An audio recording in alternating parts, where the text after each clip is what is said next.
End of the day, Tuesday. Today was originally my lightest day. I only had year 12 construction. But because it was my lightest day, it was also a day where I could plan supervision meeting times with my faculty. And so I had three meetings today, or two, because one was involved in another program today. And I had year 12. I gave them all their work placement paperwork, the ones who were there. They're doing work placement here at the school with the GA, the General Assistant. I've arranged it so that it's over a certain times, a certain number of weeks. It's their lightest possible days. What I was just doing then, and still doing now, just checking for materials I can use for the next project with year 9-10 metal, because I want to do a garden trail with them, and it calls for some 10x3 mild steel, which I don't have. That's 10mm by 3mm. I've got plate I can use, but I could also use my Vista, but because I didn't have the 10, I had 15x3, which I think is a little wide, but I also had some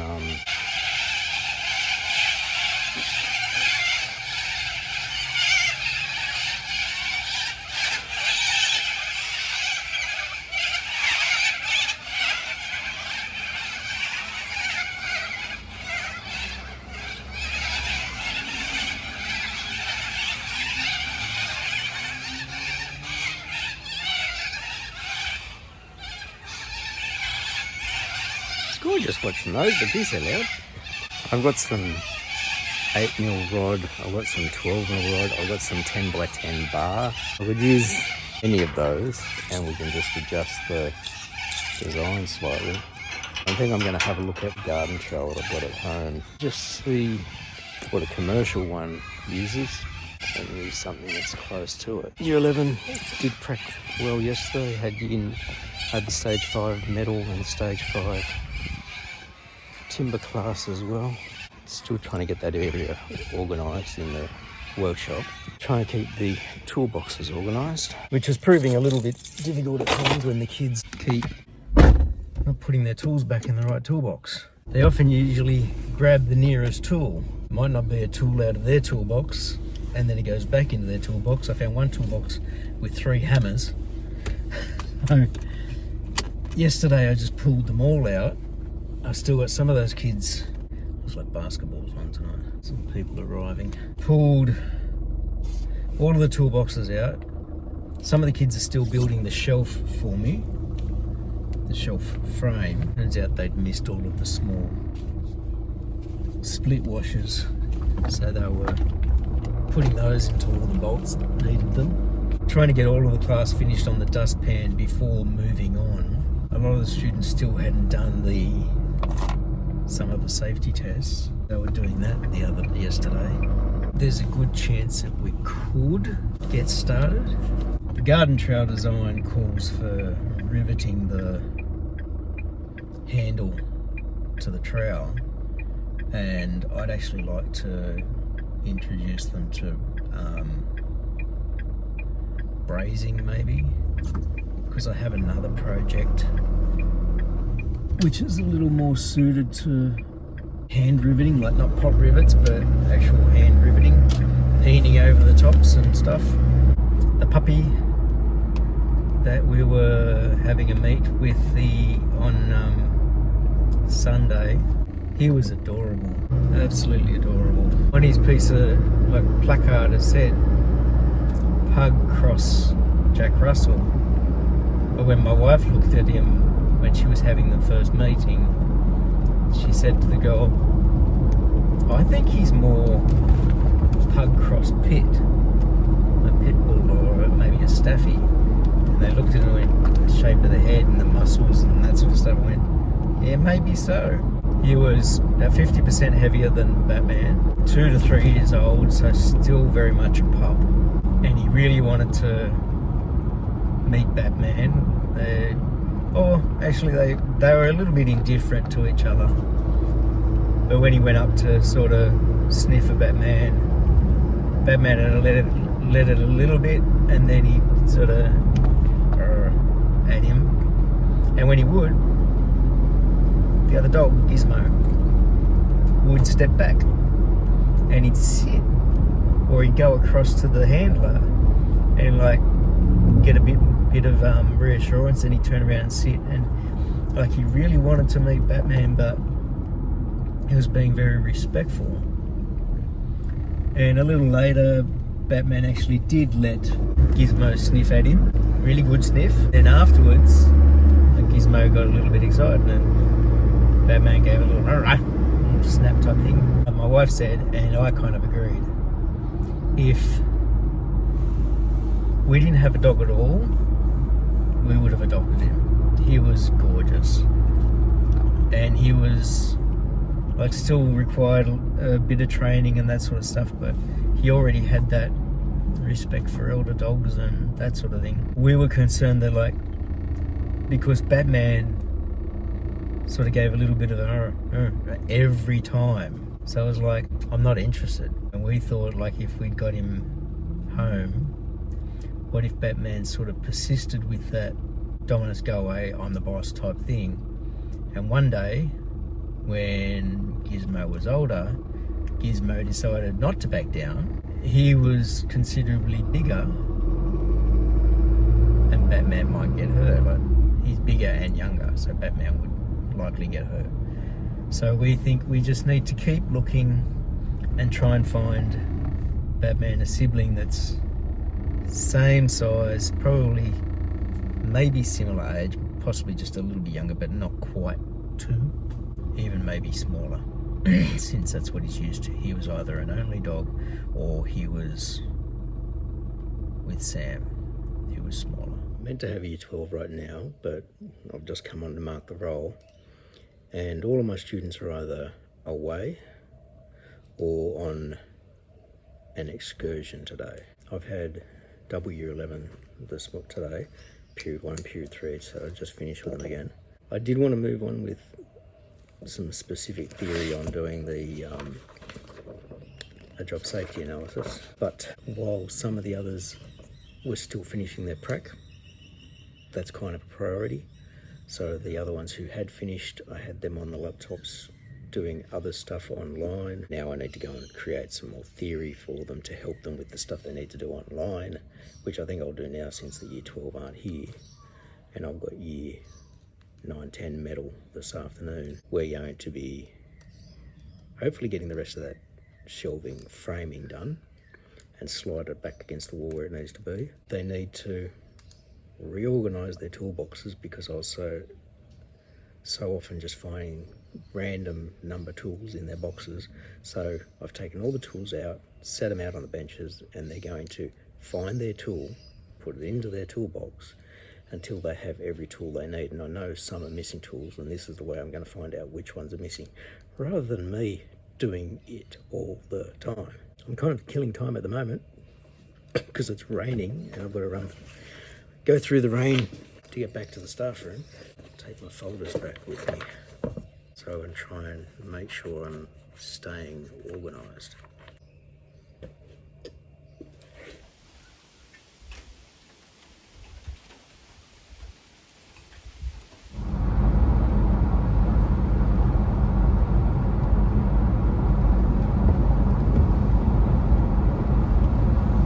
Like this most of the week.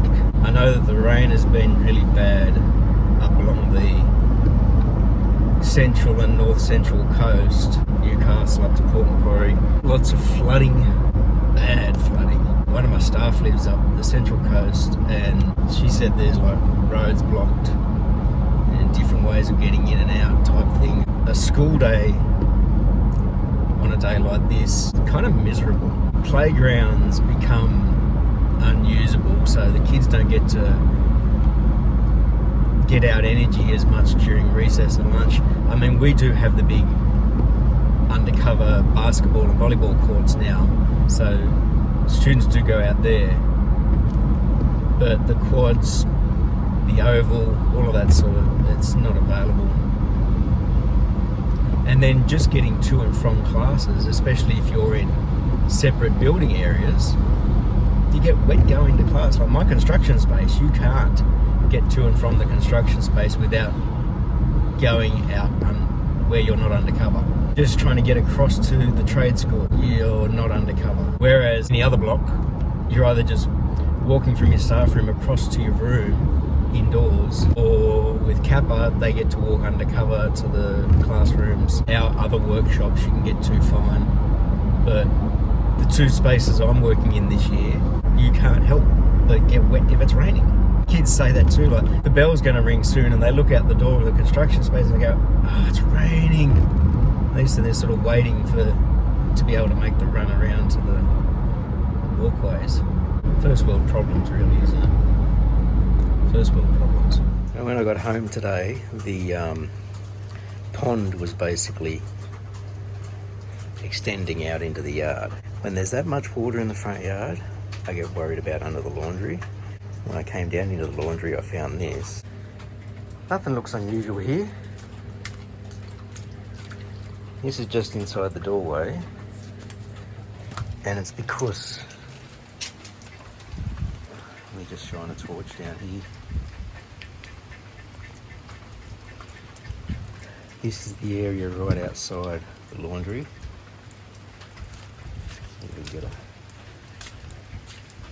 So we've had water just flowing down the side, obviously.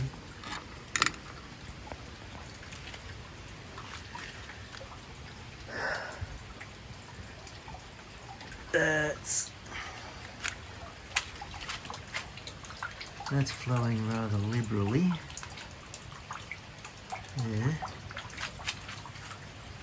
This is really deep. With no chance of trying. This is just flowing down here.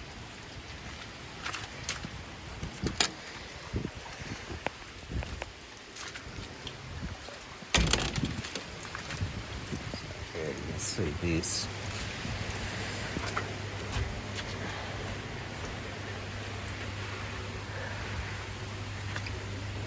So all that water that's under the stairs looks like it's coming through this gap between the bottom concrete step and the foundation. So that's why this is just flowing out here. Well, that's good to know that it's not just building up. This here, this bit, is because the wind has been blowing in and the rain from the east all day, and it just blew in and under the door. The fact that that's dry down there makes me feel good, because that big pond is on the other side of that wall. There's no sort of water up along here this time, which I've had in the past before I put the cover over the kitchen landing. You can see the water here. This is coming from the void section.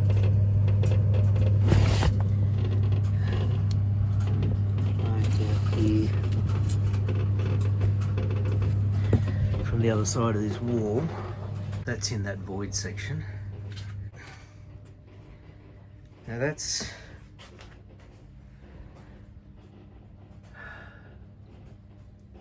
some of this is going to be where it's blowing in against the base of the wall. It's running in the corner there as well. Not as badly, but right here you can see how it's wetting the beam, and then this beam, and then all the way to here. This is the lounge room above me. But before I did the carpeting, this floor is, this is just dripping. I did a lot of leveling on the floor there, which means that all of this water is under my leveled floor, which means all of the masonite and I think MDF that I used to level that floor is going to be soaked.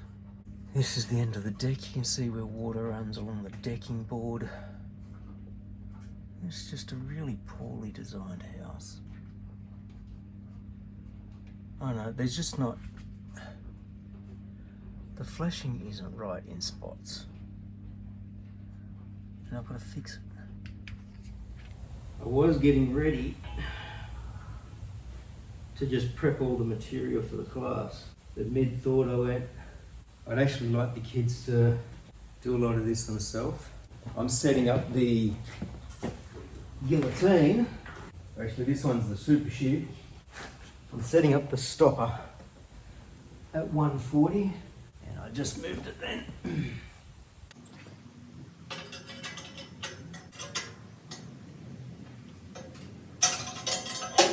Hope that didn't move.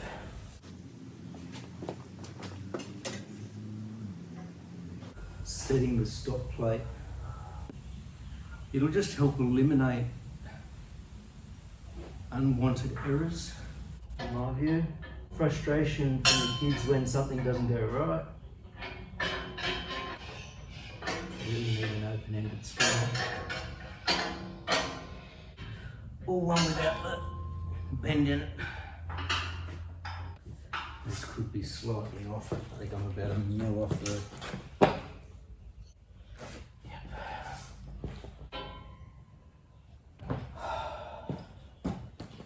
I'm off.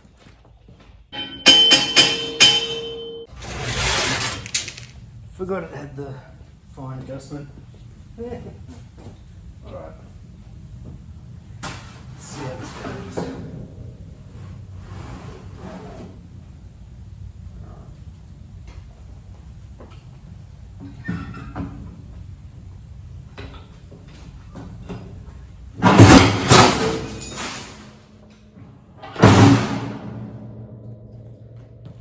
It's capable of it.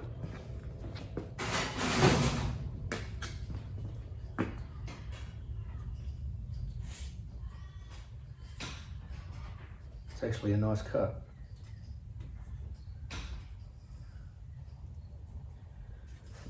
And then the next one, I'm going to do on the small guillotine. So I'll get that marked out. So I've just cut at 140. It's now going to be 90 wide, the starting piece. You'll see how easy it is to mark on this stuff. I want them to use the square rather than trying to do two measurements. And I'll use the guillotine, which is here, which you can now see. The small shear, bench shear. Show them how to line it up on the front and end of the blade.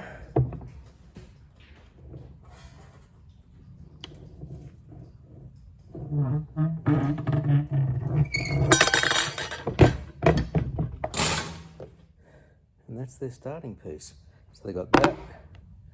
These really are very small trowels. Didn't think it was this small. Not that much of a visual person off the diagram. So, little small trowel, handle piece, which will be bent up, and I've got some little wooden handles that we can put onto them. So that's good. And this project will actually get them using some hand files. I'll probably have to use this for most of the cutting because of how thick this is. And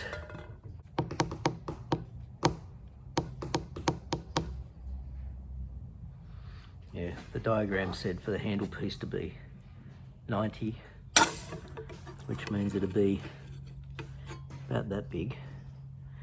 We just extended it to 120. Just giving it a little bit more length for the tang. So you don't go knocking your knuckles into the ground when you're digging holes.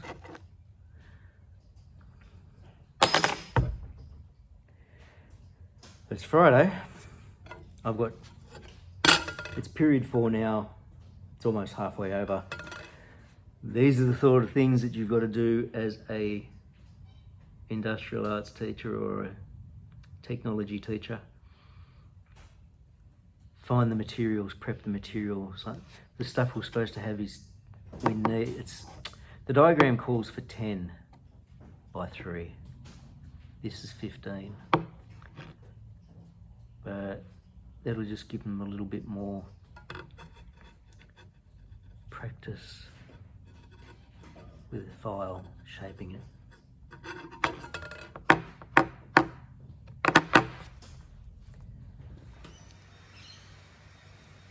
The seed feeder is growing nicely. I wonder what those are. Look at that. Oh, roots and everything. Looks like an oat. Yeah.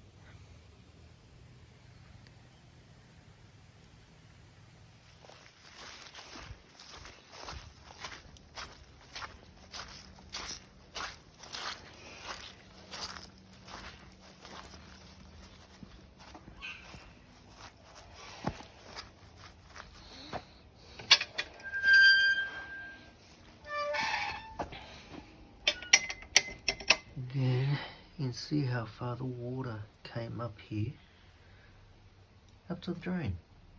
So it was going down the drain, and then the rest would have just been soaking down into the ground, like everything else around here.